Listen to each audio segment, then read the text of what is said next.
इस व्लॉग की शुरुआत बहुत ही अजीबोगरीब तरीके से हुई है। इस रोड ट्रिप के लिए हमने जितने भी ड्रेसेस मंगवाए थे वो सारे ड्रेसेस किसी और के घर पे डिलीवर हुए थे क्योंकि हम अवेलेबल नहीं थे। और वो दीदी हमारे आने से पहले कहीं बाहर जा चुके थे, तो उन्होंने कहा कि ताला तोड़ के जो भी सामान है वो आपका निकाल लो।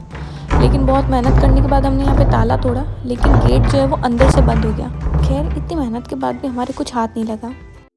सो खमागणी एवरीवन, मैं हूँ कहना सिंह राव और हमारे इस नए व्लॉग में आप सभी का स्वागत है। तो ये ट्रिप थी हमारी कुंभलगढ़ की, जो कि शादी के बाद एज ए कपल हमारी सबसे पहली ट्रिप थी। अपने पतिदेव के साथ घूमने का फायदा ये होता है कि आप साइड में आराम से बैठे, आपके पतिदेव गाड़ी चलाएंगे इस क्या कहते हैं, क्या बोलते हैं, इस कंक्रीट पत्थर भरे चट्टानों के बीच में।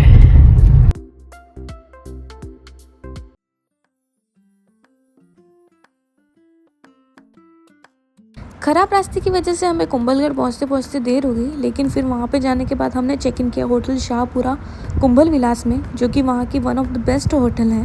चेक इन करने के बाद हम रेडी हो गए और रेडी होके हम निकल चुके थे कुंभलगढ़ किले के लिए।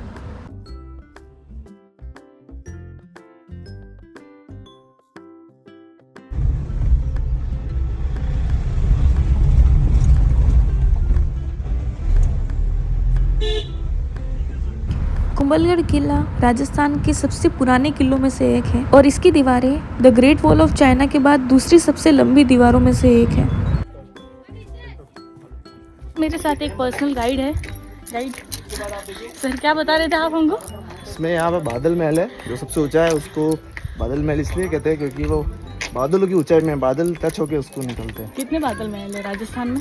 6 से 7 बादल महल है। अच्छा। बीकानेर में भी है, जयपुर में भी है, पर मेरे पास एक भी नहीं है। बादल महल अपने टेरिस बादल महल नाम से जाना जाता है राजपुर में।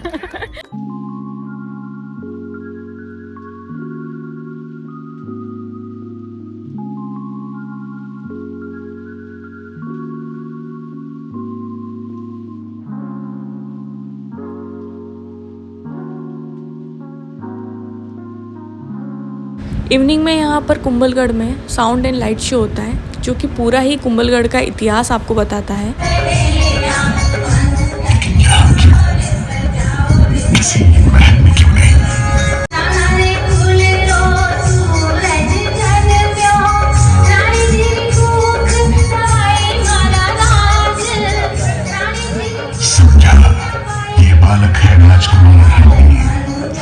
तो देखने के बाद और कुंभलगढ़ पूरा घूमने के बाद अब हम जा रहे हैं वापस से होटल पे।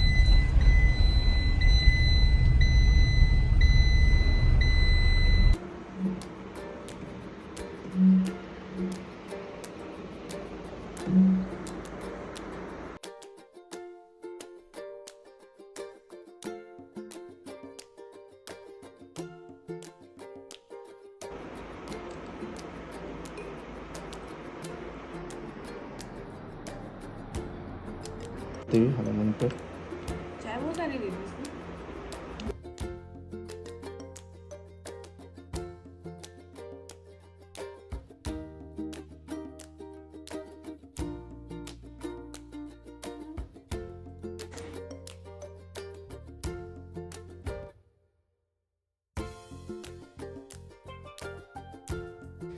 नेक्स्ट डे मॉर्निंग हम निकल चुके थे नाथद्वारा के लिए, जो कि कुंभलगढ़ से अप्रॉक्सीमेट 51 किलोमीटर दूर था। नाथद्वारा में सबसे पहले हमने दर्शन किए श्रीनाथ जी के, पर वहाँ की कोई भी क्लिप नहीं है क्योंकि वहाँ पे वीडियोग्राफी बिल्कुल भी अलाउड नहीं है।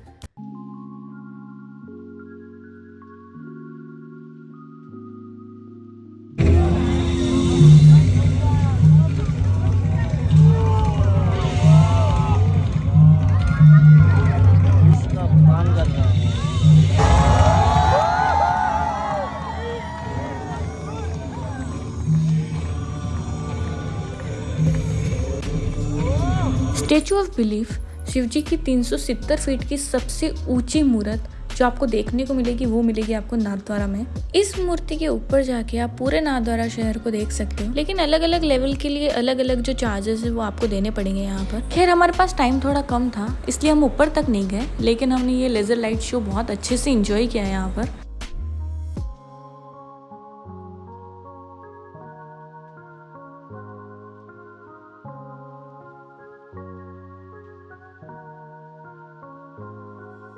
वैसे तो वहाँ करने के लिए काफ़ी कुछ और भी एक्टिविटीज़ थी, लेकिन हम गए थे स्नो पार्क में। इस पार्क में आपको आर्टिफिशियल स्नो मिलेगी और बहुत सारी स्नो एक्टिविटीज़ आप यहाँ पे कर सकते हो। हम आ चुके हैं मनाली की बहुत ही सर्द वादियों में, जो कि आप देख सकते हैं। और यहाँ पर जो सेल्सियस है वो है -20 डिग्री। कि हमारे मुंह से धुआं निकल गया, हमारा गामचा ही निकल गया।